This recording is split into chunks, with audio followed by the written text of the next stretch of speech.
Magandang gabi po. Good evening po. Yan, good evening. Merry Christmas sa inyong lahat. Ayan, sabihin nyo sa katabi nyo, Merry Christmas. Jesus loves you. Yan, tapos sabihin nyo, love you. Love you. Sabihin nyo, please. Ayan, magandang gabi po sa bawat isa. And welcome po sa ating Christmas Eve service. Before we start po, let me give you some announcement.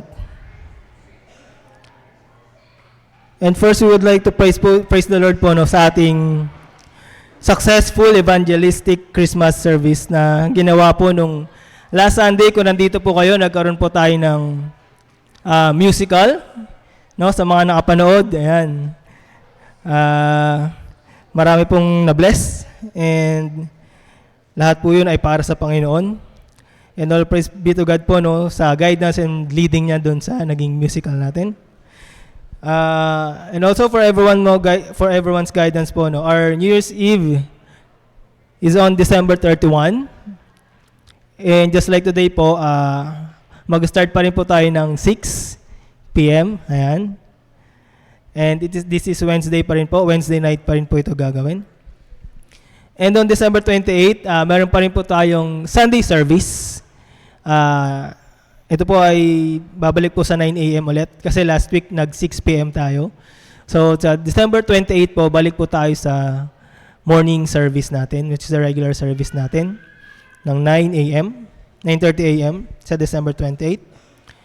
And also, ayan, kung gusto niyo po maging updated sa ating mga announcement po sa church, yan, you can visit po ang ating Facebook page, yan, facebook.com/PBCC Merville Park.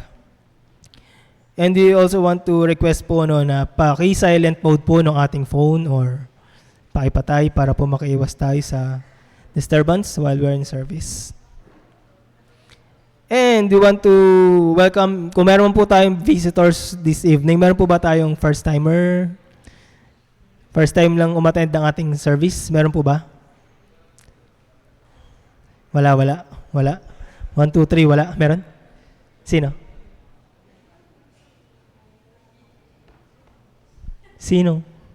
Hindi ko alam eh. Wala ba tayong first timer? Meron po ba? Wala. 3, 2, 1. Wala. Sige, wala. Yan. Again, welcome po sa ating service, Christmas Eve service. And for our call to worship verse, our call to worship verse is found in Isaiah 9, verse 6 to 7. Yan, may I request everyone po to please stand up as we read the Word of God.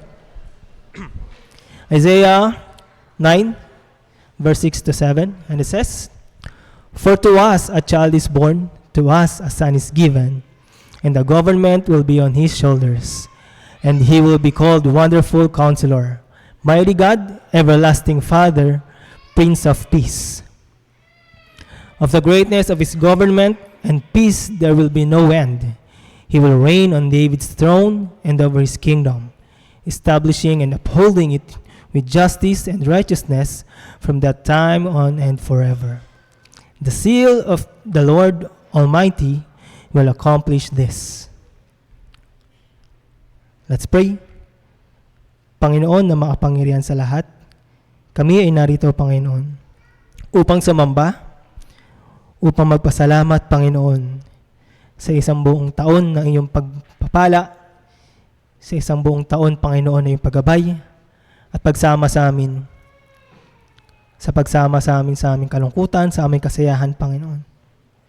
And this night, Father, as we worship you, as we sing praise, Panginoon, sa inyo, nawa, Panginoon, aming maalala yung gift na ibinigay sa amin, which is si Jesus Christ, na tinanggap namin bilang aming tapagligtas na nagbuwis ng buhay para kami ay magligtas, Panginoon, sa kamatayan at sa kasalanan. Na remember namin, Panginoon, na we celebrate this season because of Jesus Christ. We celebrate this dahil may Diyos na namatay para sa amin. May Diyos na nag-save sa amin sa kamatayan at nagbigay ng everlasting life. Kaya, Panginoon, lahat Lahat ng papuri at pasasalamat ay sa inyo lamang po. Sa tanging pangalan ng anak si Jesus. Amen.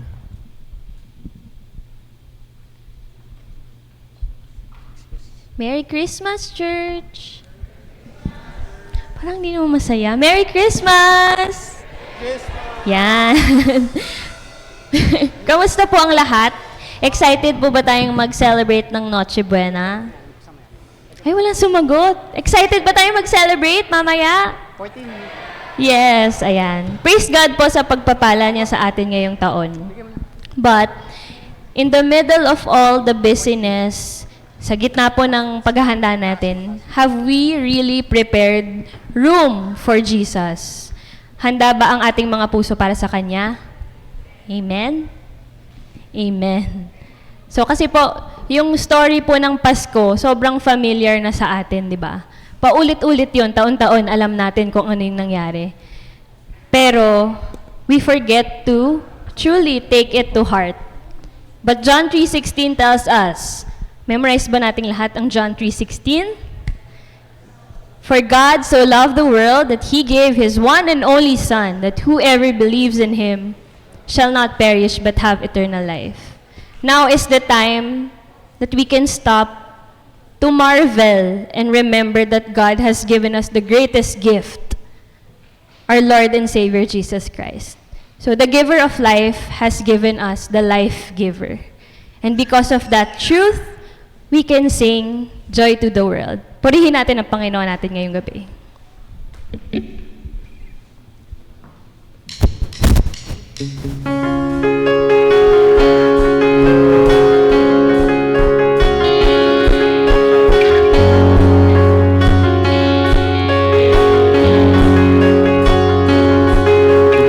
Joy to the world, the Lord is come.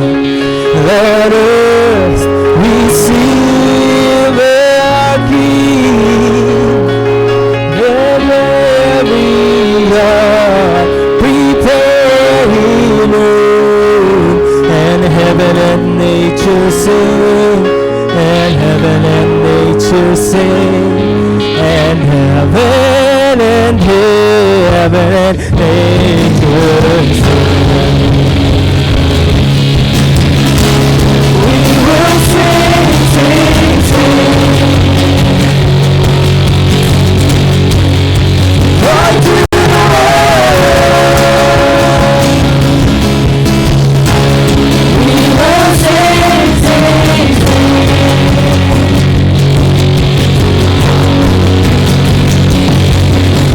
Joy to the world. Just sing.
continue and worship our God.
let me read Philippians 2, verses 9 to 11. It says, "Therefore God elevated him to the place of highest honor and gave him the name above all other names, that at the name of Jesus every knee should bow, in heaven and on earth and under the earth, and every tongue declare that Jesus Christ is Lord, to the glory of God the Father." Together, let's lift up the name that is above every name. Let's worship the Lion of Judah, whose kingdom lasts forever, the worthy Lamb who was slain for our sake, our Lord and Savior Jesus Christ. Let's worship Him tonight.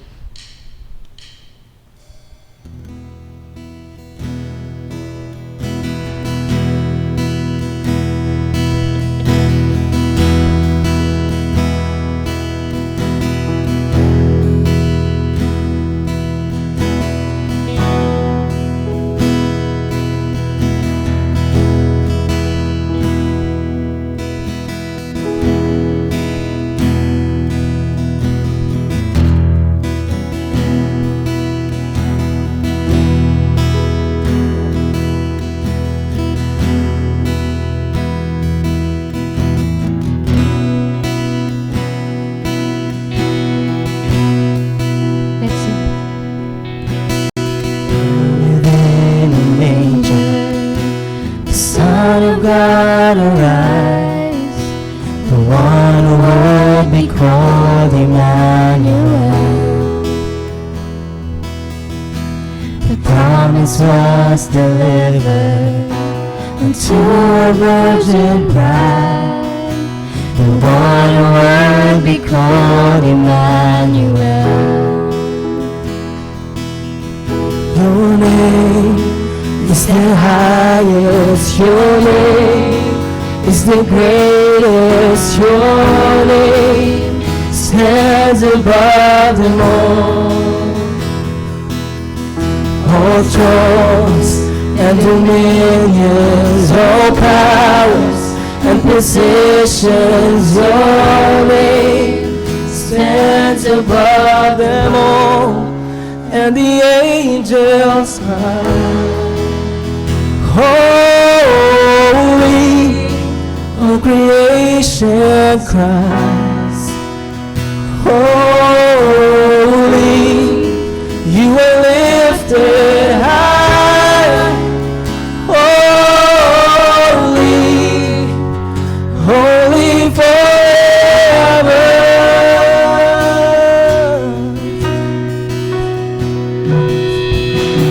Humble down of David, the Savior born today, the one who will be called Emmanuel.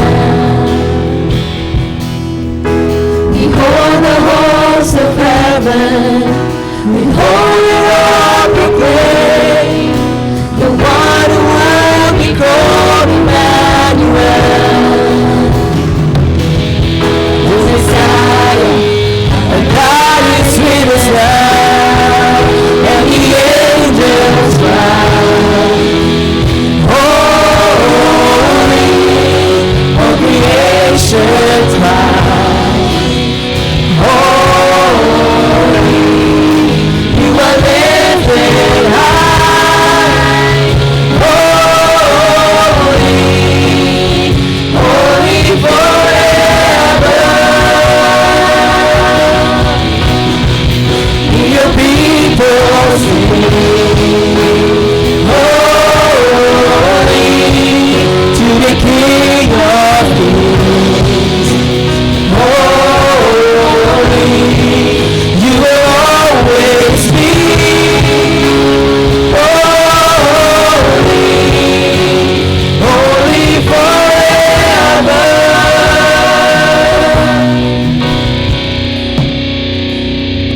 Your name is the highest, your name is the greatest, your name stands above them all.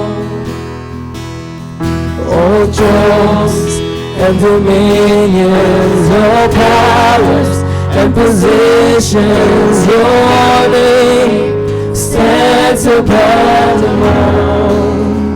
Jesus, your name is the highest. Your name is the greatest. Your name stands above them all. All thrones and dominions, all powers and positions, your name stands above them all. And the angels cry, holy, all creation cries, holy, you are lifted high, holy, holy forever. Your people sing, holy, to the King of Kings. Holy, you will always be. Holy, holy forever. You will always be. Holy, holy forever. You will always be. Holy, you will always be. Holy, you will always be. Holy, holy forever. Sa iyo ang papuri at pasasalamat namin, Panginoon. Salamat dahil pinanganak ka at binigay ka sa amin. Ito ang aming samot dalangin sa pangalan ni Jesus. Amen.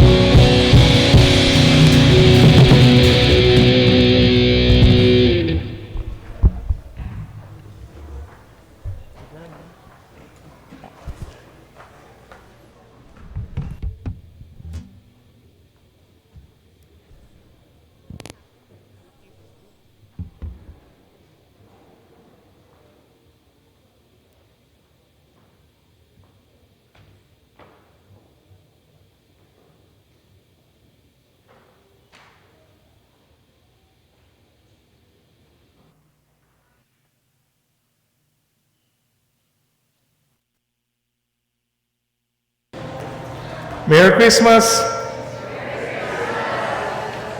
Batiin mo naman yung katabi mo ng... Batiin mo naman yung katabi mo ng here's my GCash.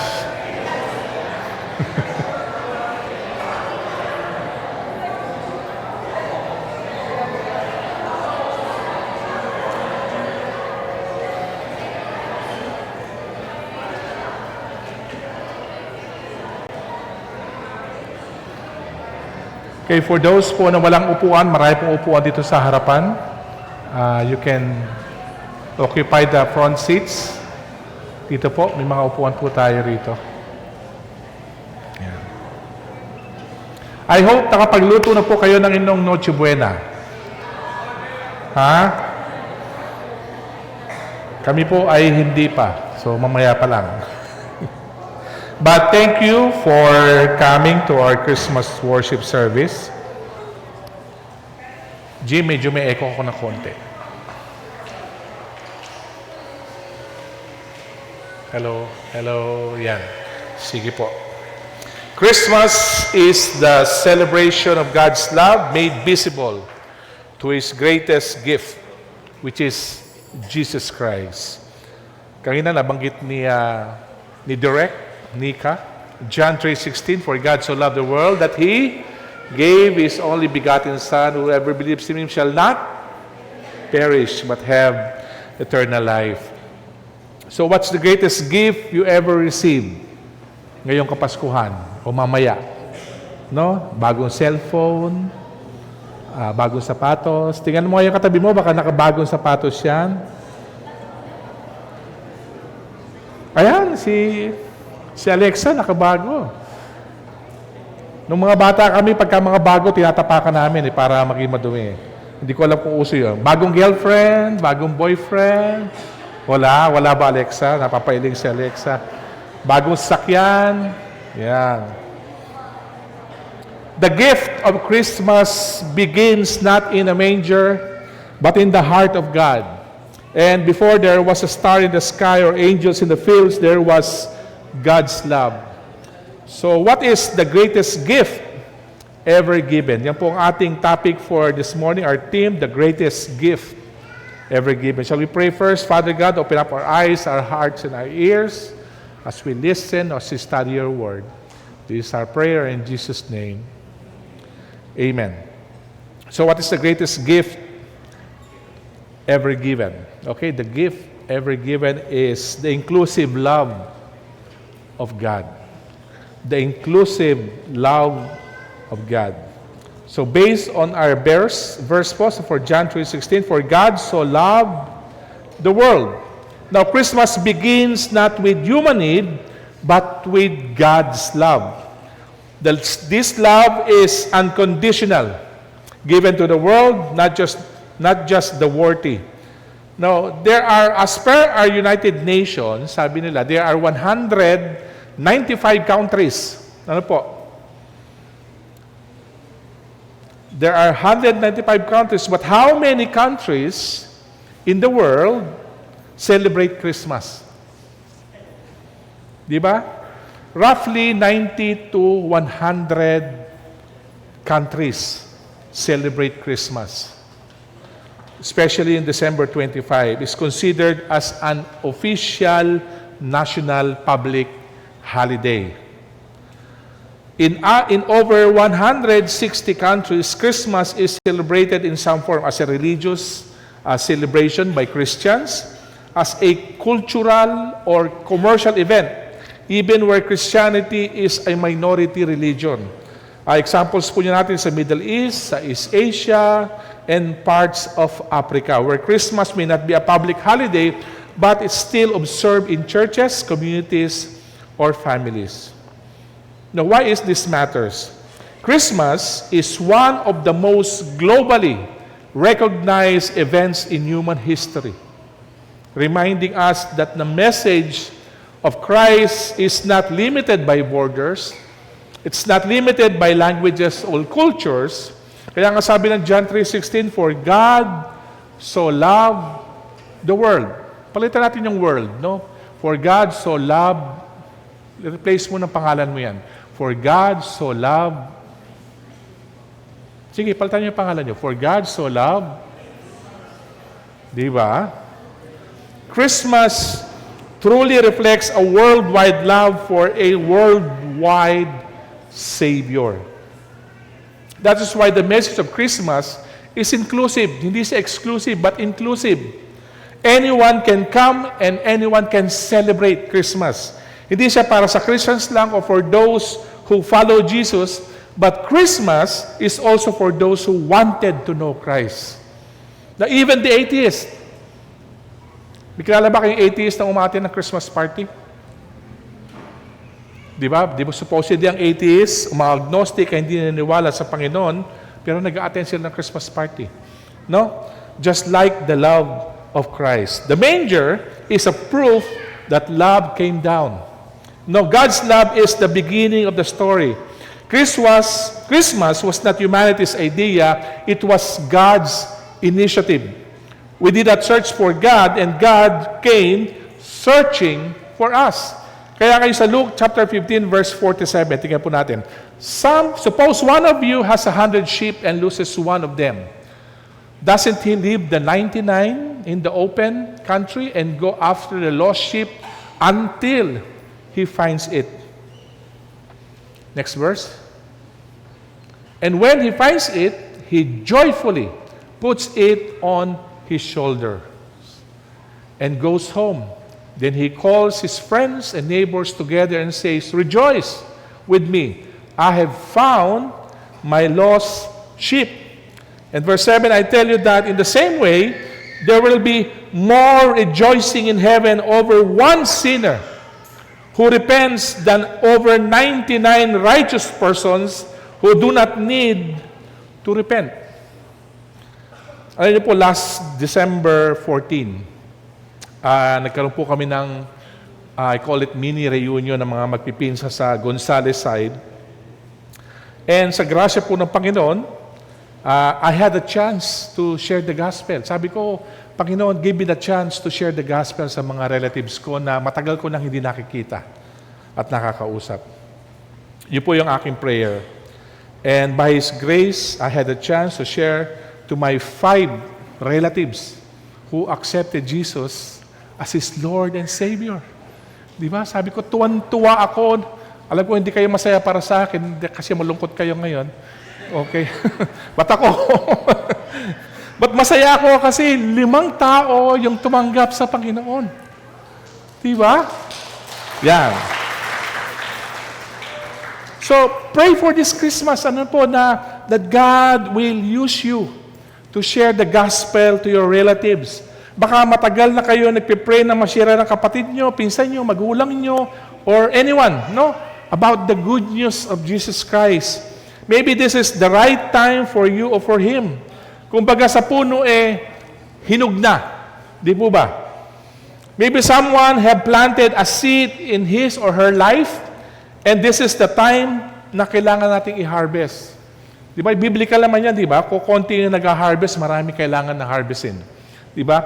Yung isang pinsang ko na share ng gospel years ago, reminded me kung, sabi niya, alam mo Kuya Benji, ito yung sinabi mo sa akin nung nag-share ka ng gospel.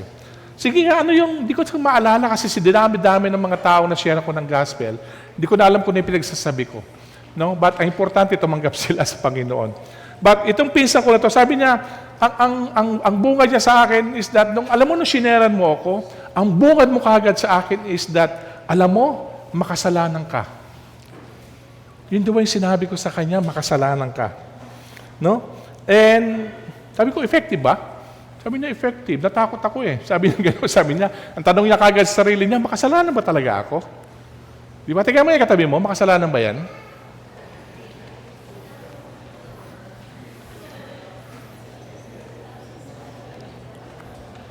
Natatawa kayo, Mukhang hindi mo makasalanan yan. The most effective way to share the gospel is relational. Alam niyo, mas madali, mas mabilis mag-share ng gospel for people you already knew. Matagal mong nakasama, matagal mo nang nakakausap, na hindi mo kahihiyan ng mag-share ng gospel sa kanya. And sa mga tao na gusto mag-share, just continue to share. Be brave enough, have the courage, you pray for that person na ma-share mo ng gospel. God's love is unconditional and universal. The word world means everyone, meaning the rich, the poor, the righteous, and the sinner. God loves us while we were still broken, not after we are fixed. God loves us even if we continue to sin. But it's not an excuse for us to continue sinning. Kaya dapat, di ba, ang sabi ng Panginoong God's love, I think it's more on unconditional and conditional. Unconditional is that tatanggapin ka ng Panginoon. Kahit ikaw pa yung pinakamasamang tao sa mundo. But once you receive Christ as your Lord and Savior, there will be condition. Ano yung condition na to? Kailangan mo magbago. Hindi po pwede tinanggap mo ang Panginoon, at the same time, gumagawa ka pa rin ng kalokohan. O nagkakasala ka pa rin. Diba? I'm not saying na mula nung tinanggap mo ang Panginoon, hindi ka na nagkasala. Sino pa rito hindi nagkasala mula nung tinanggap nila ang Panginoon?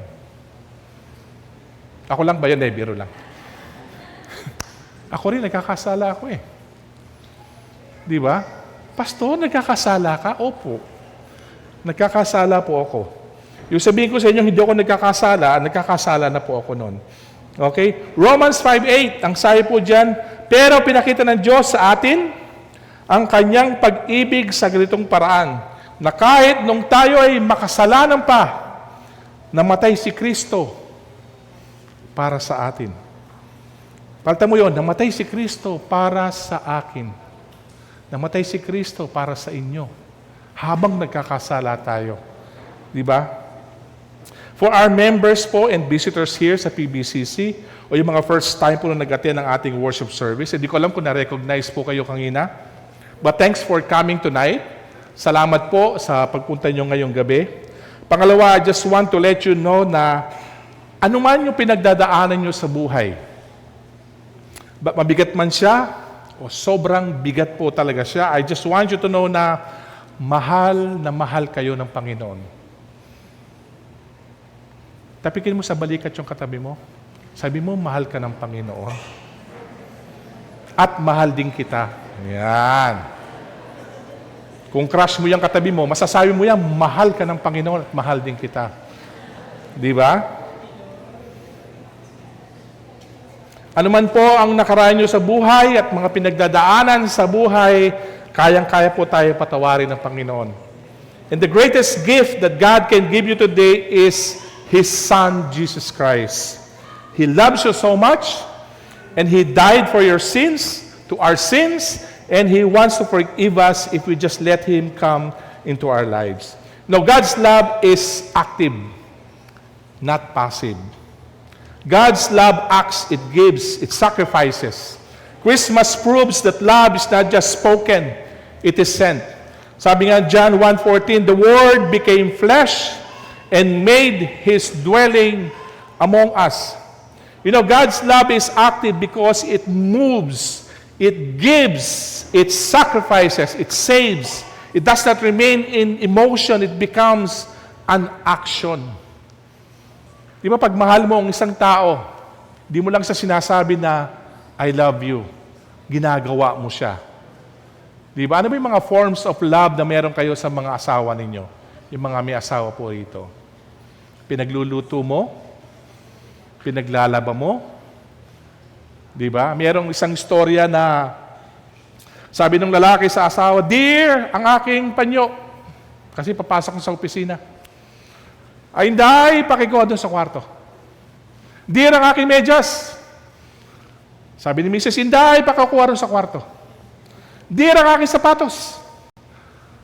Sabi niya, Inday, pakikuha doon sa kwarto. At nung umalis si Sir, humalik kay Inday.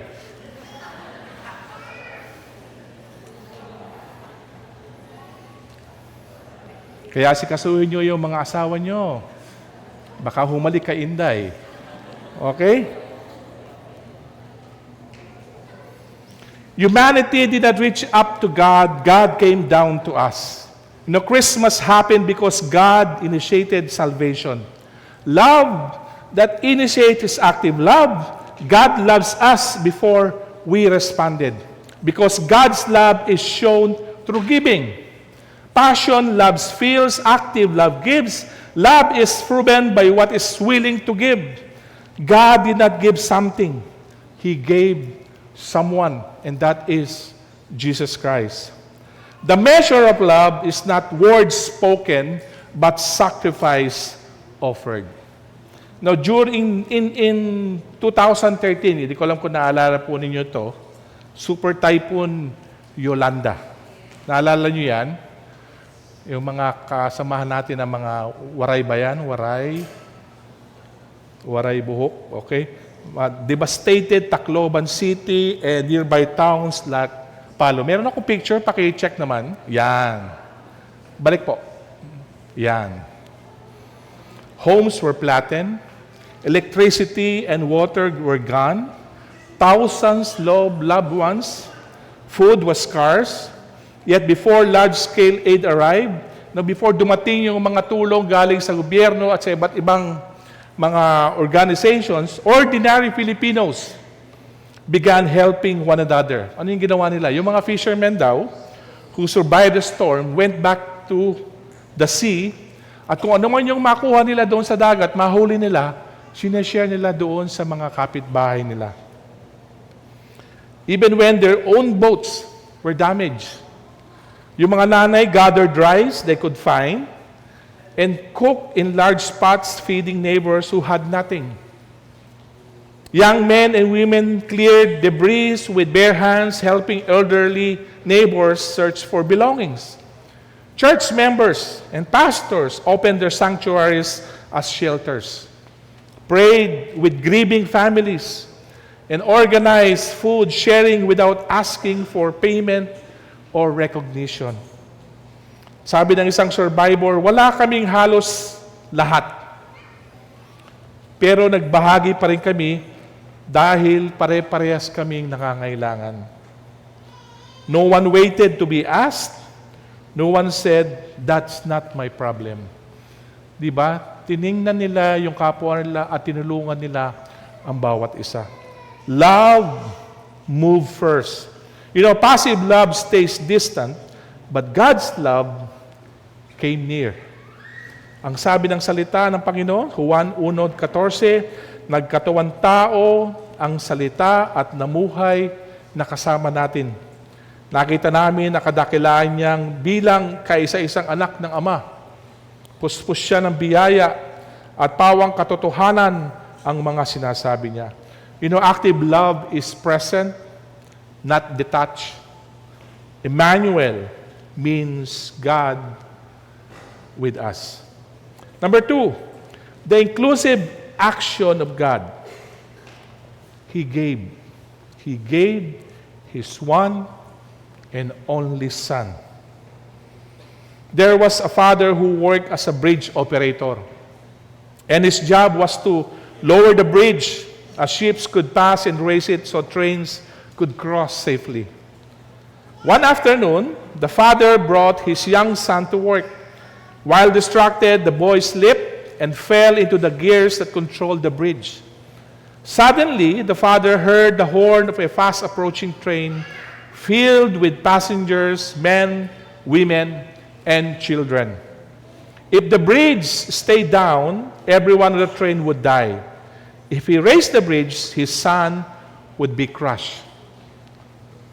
The father screamed his son's name, but there was no time.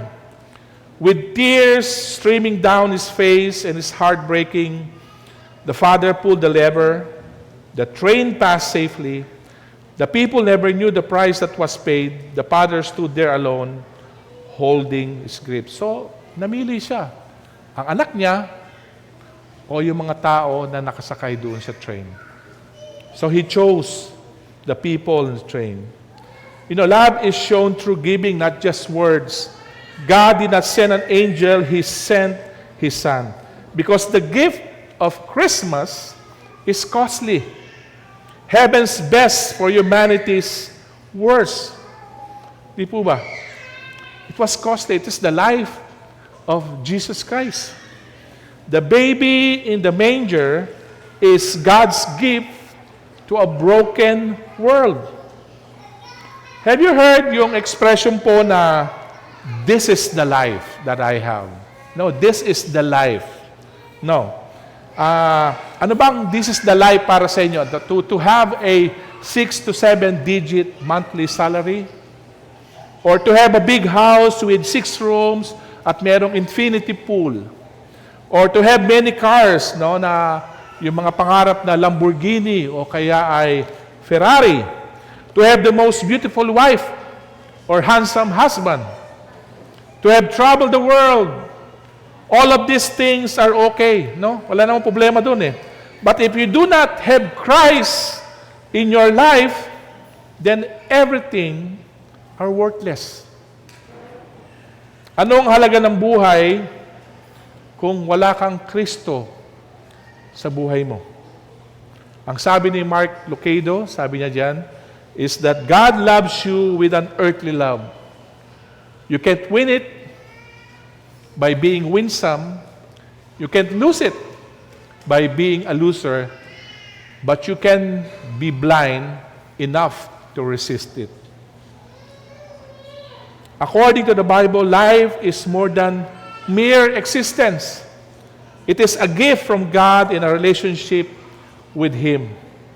Jesus described eternal life as knowing God personally and walking with Him. Ang sabi ng John 17 verse 3, now this is eternal life, that they know you, the only true God, and Jesus Christ, whom you sent, whom you have sent. Life is about love, it's about obedience and fellowship with God.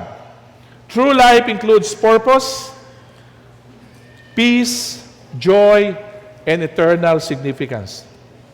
You know, life is a gift from God. It is a sacred and valuable. Life is relational. It finds meaning in knowing God and loving others. Life is eternal. Earthly existence is temporary, but eternal life is a promise through Christ. Life is active. It is lived in faith, it is lived in love, and it is lived in service, not just survival. Po, kaya tingnan natin, ano yung purpose ng buhay natin? Ba't tayo nandito? If you don't have Christ with you, then life is meaningless. Di po ba? Anong silbi ng kumikita ka na 7-digit, no? I have a friend na hindi ko lang, baka nabagay ko na yung po sa inyo to. He was earning at least 7-digit a month. No? Pero wala siyang panlasa. Hindi niya mabili yung gusto niyang pagkain. Hindi niya malasahan yung pinakamahal na steak o pinakamahal na chocolate. Wala eh. Pero marami siyang pera.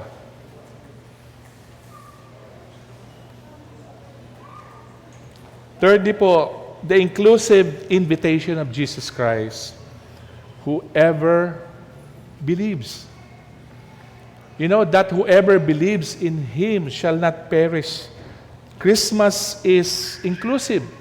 Whoever means anyone.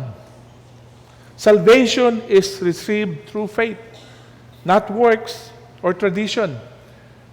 Hindi pwede na save ka kasi ang tatay mo save. No. It's an individual. It's dapat ni kanya-kanya tayong relasyon sa Panginoon. Di po ba? Maski yung mga anak ko po, kahit sabihin nila, pa-save na kami kasi yung tatay ko, pastor. No. Hindi. Luigi, Josiah, and Brennan has to have relationship with Jesus Christ. At hindi ko rin kaya silang i-save. Ang kaya ko lang gawin sa mga anak ko is to share the gospel to them. It's about, at bahala sila kung tanggapin nila si Kristo o hindi.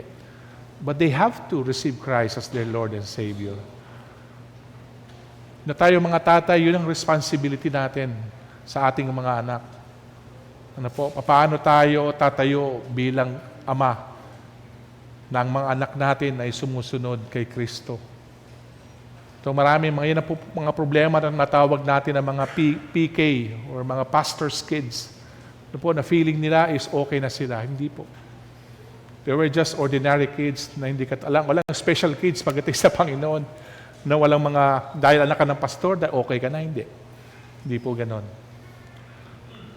We have that responsibility, mga tate, mga daddy, to share the gospel, to bring them to Christ. Hello, mga tatay, nandyan ba kayo? Babae yung sumagot ha. So Christmas, sabi ko nga po, is inclusive. Whoever means anyone. Salvation is received through faith, not works or tradition.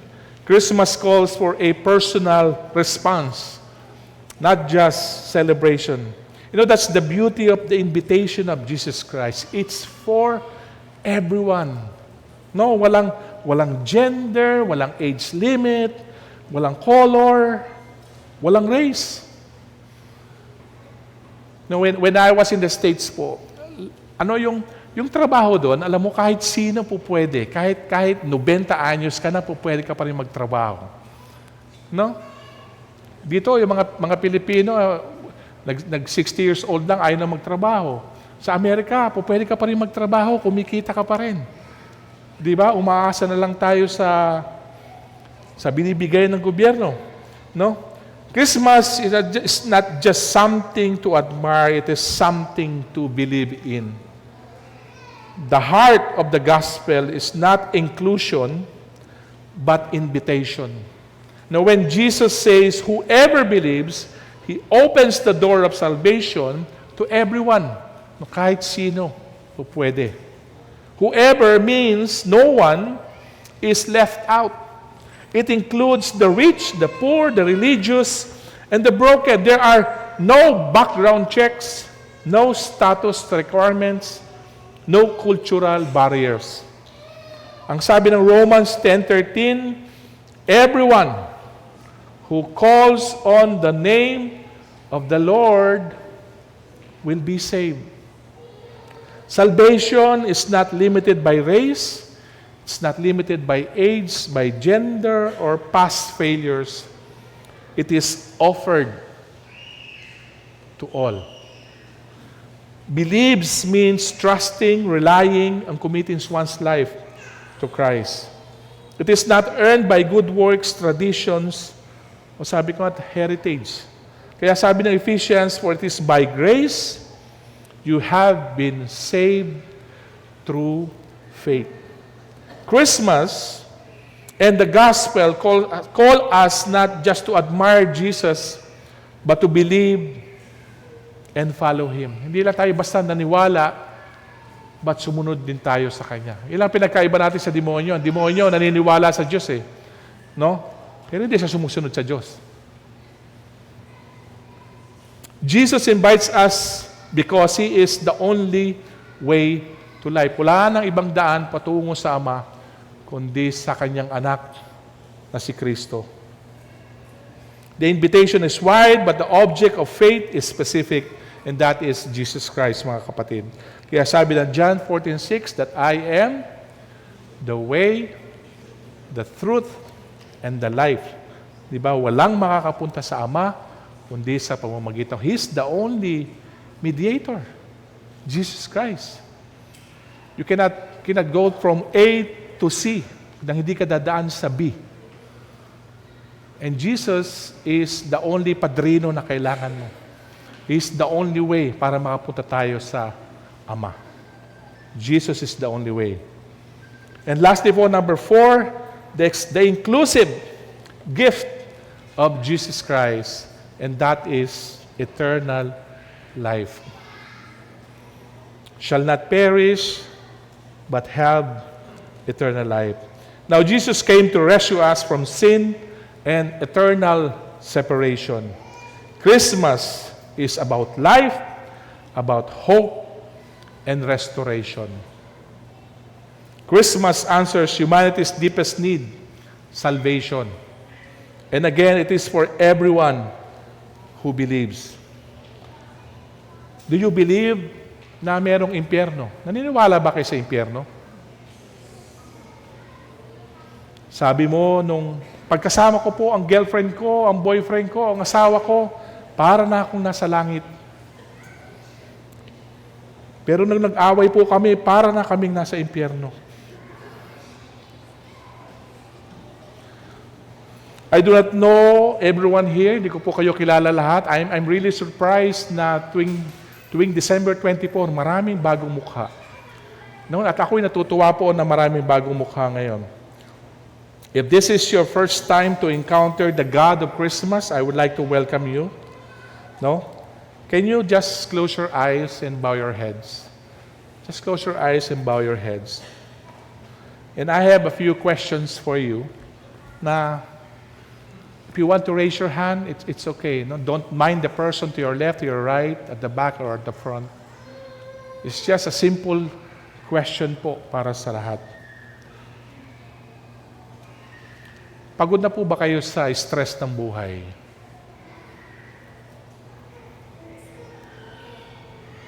Are you tired of everyday life?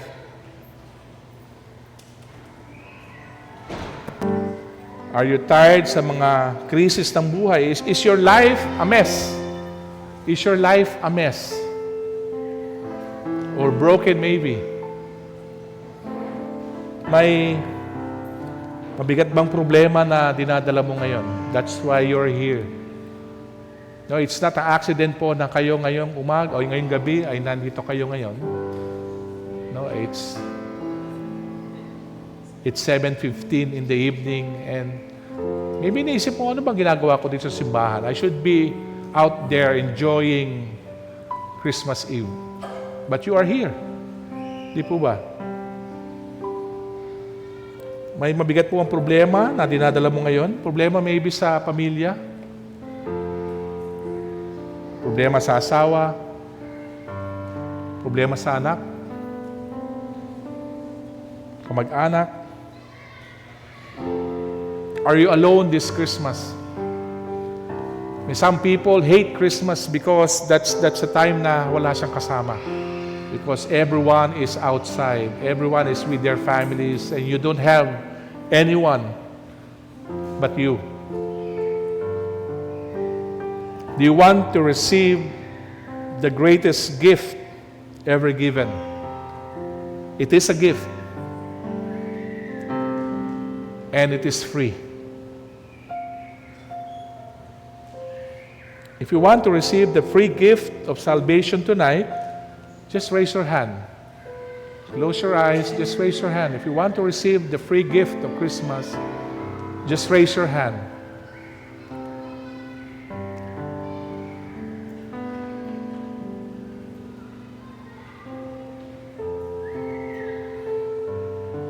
If you don't want to raise your hand, just say to yourself, say to God, yes, Lord, I want to receive you tonight as my Lord and Savior.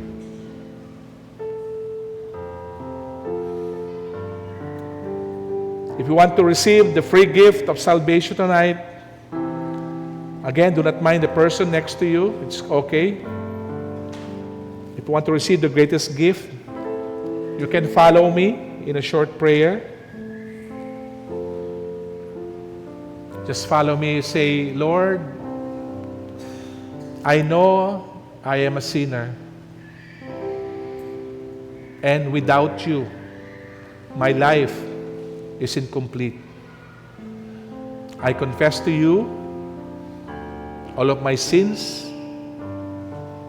and I want to open up my heart and accept you as my Lord and Savior. I know right now that my name is already written in the book of life. I pray this in the mighty name of Jesus. Amen. Let me pray for those who prayed for this prayer. Father God, you know this person more than that I do, O Lord God. You know his heart or her heart, O Lord God. I pray, O Lord God, tonight, as he celebrates his spiritual birthday, I just want you that someone, or you may use someone, O Lord God, to follow him up, to pray for him, that he may get to know you more, O Lord God, that he or she may find a group to learn the Bible more, to learn more of you, O Lord God. I pray for this person, Panginoon Diyos. Thank you, O Lord God, for this gift for your Son, Jesus Christ. Thank you. If you prayed that prayer, puntahan nyo lang po ako mamaya sa gilid lang o saan man, usap po tayo. Again, thank you, O Lord. Salamat sa Panginoon. God bless you all and Merry Christmas po sa lahat.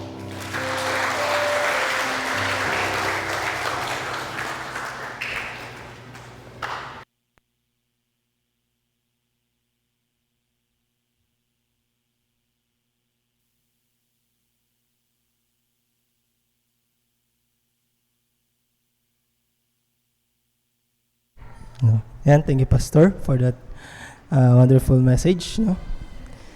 And we know that Jesus gave His life for us to be saved, para tayo maligtas sa kasalanan at magkaroon ng buhay na walang hanggan. At ang kailangan natin gawin ay i-accept siya as our Lord and Savior. Ayan. Our tithes and offering verse is found in Malachi 3 verse 10. And it says, "Bring the whole tithe into the storehouse, that there may be food in my house. Test me in this, says the Lord Almighty, and see if I will not throw open the floodgates of heaven and pour out so much blessing that there will not be room enough to store it. May I call the deacons for the collection of our tithes and offering?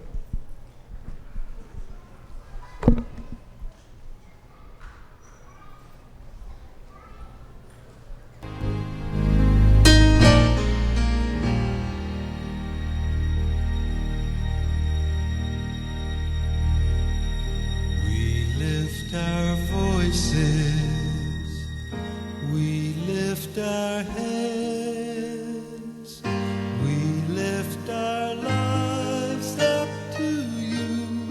We are an offering. Lord, use our voices. Lord, use our hands. Lord, use our lives. They are yours. We are an offering. All that we have, all that we are, all that we hope to be, we give to you. We give to you. We lift our voices, we lift our hands, we lift our lives up to you. We are an offering. We are an offering.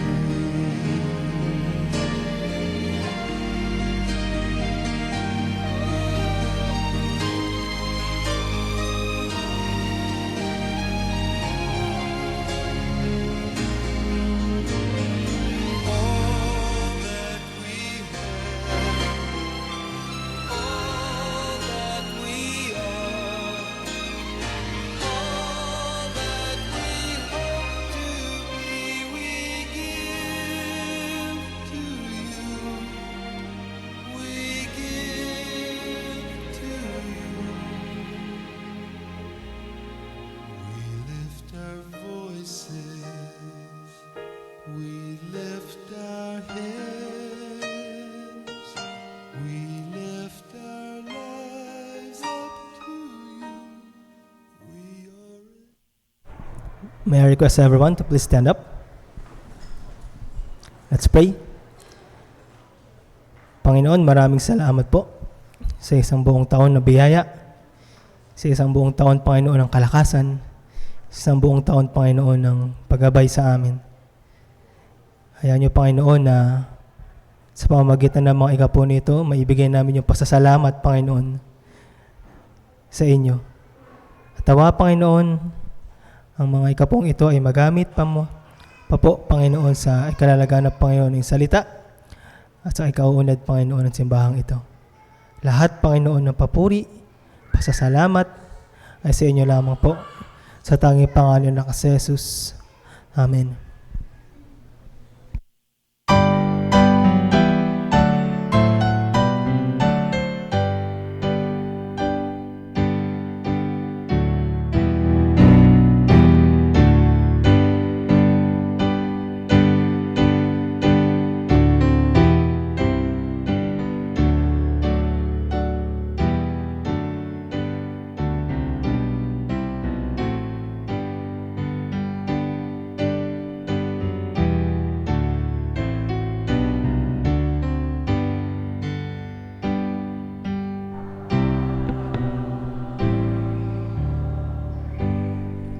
Please remain standing for the benediction. Michael Pastor Benji.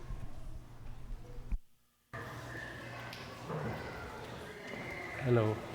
Before I give the benediction, pwede ho bang mag-grupo tayo per family? Find your family and just pray as a family. Sige po, find your family. If you don't have any family here, nakasama nyo ngayon, okay lang po yun.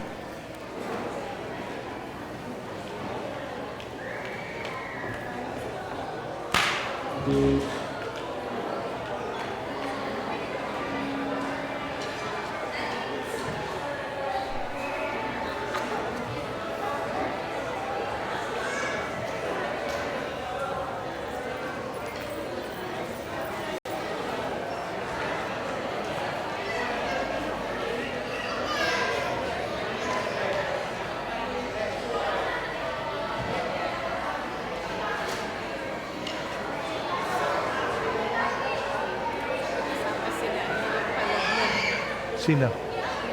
Ay.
Mon, ano?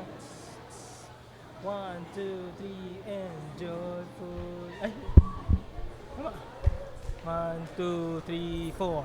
Joyful, joyful, we... Aba.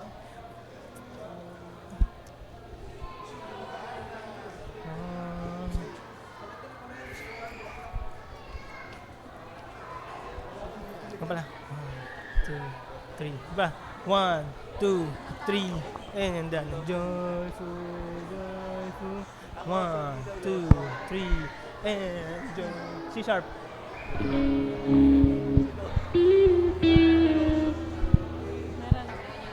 Then 1, 2, 3, 4. Bang. Ganun.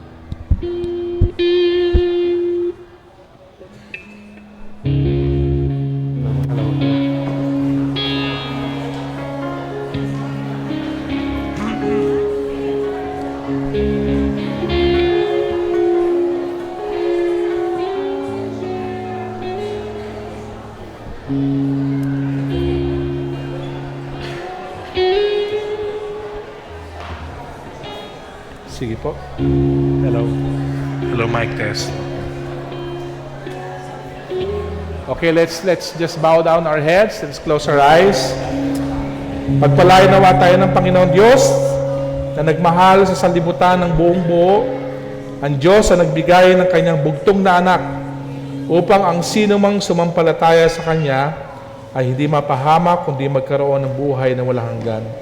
Naway manatili sa inyong mga puso ang kanyang pag-ibig, magbigay sa inyo ng pag-asa sa gitna ng dilim, at mag-akay sa inyo na mamuhay sa pananampalataya, pag-ibig at pagsunod kay Kristo.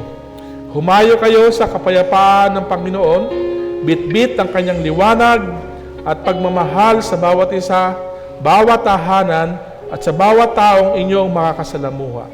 Ito aming dalangin sa pangalan ng Ama, ng Anak, ng Espiritu, at ang Anak ng Panginoon. Yung magsabi ng Amen at Amen. God bless po sa lahat. Merry Christmas! Joyful, joyful.